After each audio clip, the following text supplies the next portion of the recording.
The schools were very good. The students mostly were wearing uniforms. We visited primarily elementary school students, but we did have some contact with some high school students. It was co-ed, girls in the classes, and the girls did not seem to in any way feel inhibited. They participated and answered questions and asked questions. So I think in many ways it would be comparable to what I would see as a private school here in the United States. What about the teachers there? Interesting. The teachers in one school for sure wore the white smocks like a pharmacist or a doctor, which was interesting to me. I gave a little bit of status, a little bit of rank to the ones who were doing the conducting of the classes. Most of the teachers spoke English. We had good discussions about their experiences in the schools. They were from a variety of places. They were both men and women teachers. It was just a very positive, eye-opening experience, which also showed once again that there was not that much difference between what you would find in a concerned Turkish community about education, perhaps in a higher income bracket, and what you would find in the United States in certain income brackets that are capable of sending their kids to private schools. It was very, very similar. Do you believe that these schools will play an important role? Yes, yes, especially since 9/11. I was teaching my Religions of the World class when that took place. And that was one of the first things that I wanted to try to get across to students, even religious motivations, that the students need to keep that in mind, that there was a spectrum. In the United States, I've taught U.S. history, and after the Civil War, when the slaves were supposed to be free, supposed to be blended right back into the broad culture, it wasn't going to happen. It didn't happen. And you had groups like the Ku Klux Klan who were very unwilling to adjust and were not going to allow the blending to take place. They used fear, they used violence, they used death to try to intimidate people, and that they also claimed to be an aspect of Christianity. They burned crosses. So I wanted my students to keep in mind, even though terrorist organizations claim some type of Islamic rationale, that the people here in the city that I had dealt with, and I'd already talked with Muslims at the mosque and had some other Muslim friends in the community already, and I wanted my students to keep that in mind. Don't jump to conclusions that that is a picture of Islam, that is what the most of Muslims believe, because it was not. That was an incorrect understanding, which really does kind of come back to the controversy about the cartoon about Muhammad with the turban with the bomb in it, and the comments about running out of virgins. Unfortunately, I believe that's exactly what many, many Americans see, how they see Islam. And they're seeing it from the terrorist perspective.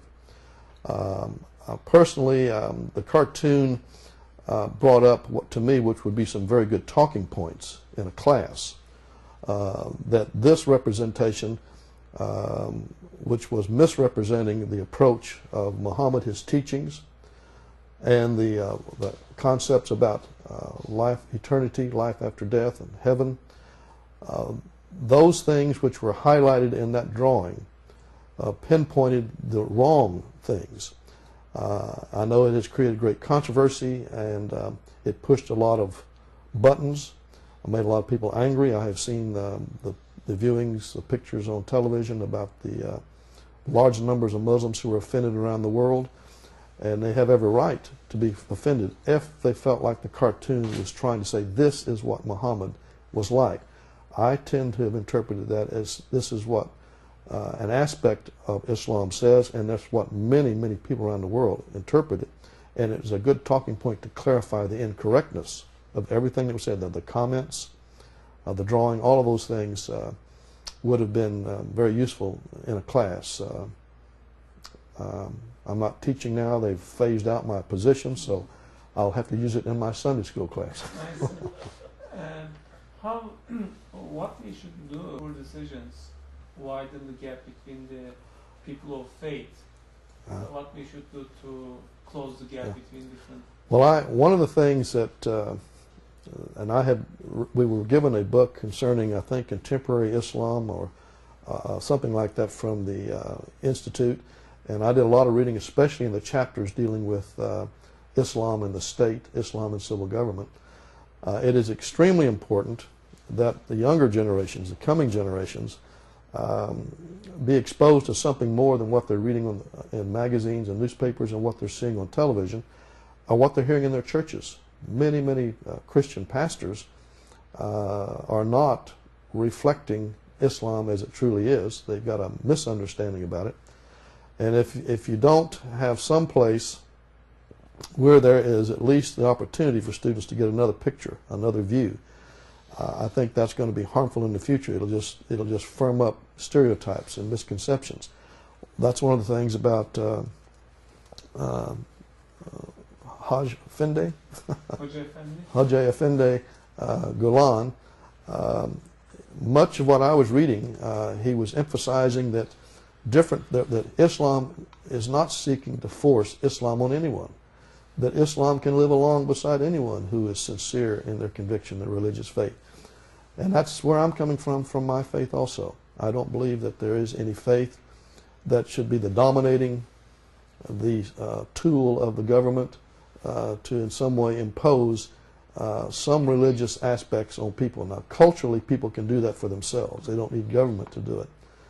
But even if you're doing it as a cultural thing, there still needs to be contact between devout Muslims, devout Christians, devout Jews, devout agnostics and atheists. They need to recognize that they can still live together and work together and still hold their deep-seated views very seriously. They have a right to do that. And I think that's what I got from some of the readings of Gulen, that he saw that as a way to harmonious and peaceful living without compromising his convictions. And I would say amen to that. I would agree with that 100%. What are other things that attracted you about in Gulen's articles? Well, again, I would describe him in terms of from liberal to moderate to conservative. I would say he falls in the moderate category.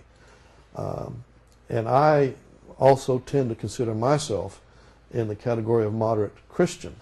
So when I began reading his and began to see it, that it was not way to the left, it was not in any way trying to water down or compromise Islam, and it was not at the same time trying to overly take every single aspect of Islam and impose it into the culture. I like that middle ground.